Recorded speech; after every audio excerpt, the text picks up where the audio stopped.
দেশে বন্ধ হয়ে যাওয়া শিল্প কারখানাগুলো আবার সচল করতে বড় ধরনের উদ্যোগ নিতে যাচ্ছে বাংলাদেশ ব্যাংক।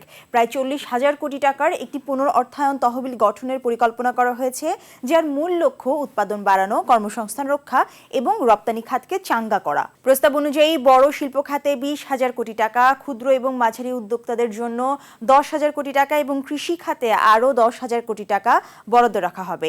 এই অর্থ স্বল্পমেয়াদী চলতি মূলধন হিসেবে দেয়া হবে, যাতে কারখানাগুলো দ্রুত উৎপাদনে ফিরতে পারে এবং অচল যন্ত্রপাতি আবারও চালু করা যায়। কেন্দ্রীয় ব্যাংক এরই মধ্যে বন্ধ এবং আংশিক চালু থাকা 1,000-এর বেশি কারখানা শনাক্ত করেছে।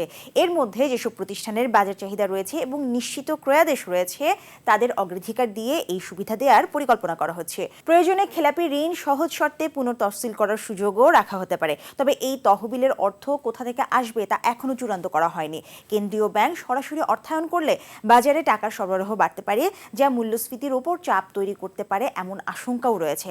অর্থনীতিবিদরা বলছেন, উদ্যোগটি ইতিবাচক হলেও সব কারখানাকে একসাথে সহায়তা না দিয়ে বাছাই করে এগোতে হবে, কারণ অনেক প্রতিষ্ঠান দীর্ঘদিনের সমস্যার কারণে আর টেকসই নয়। তাই সম্ভাবনাময় প্রতিষ্ঠানগুলোকে লক্ষ্য করে ধাপে ধাপে এই তহবিল বাস্তবায়নের পরামর্শ দিয়েছেন তারা। সঠিক পরিকল্পনা এবং নজরদারি থাকলে এই উদ্যোগ বন্ধ কারখানা চালু, কর্মসংস্থান বৃদ্ধি এবং সামগ্রিক অর্থনীতিতে গতি ফেরাতে গুরুত্বপূর্ণ ভূমিকা রাখতে পারে।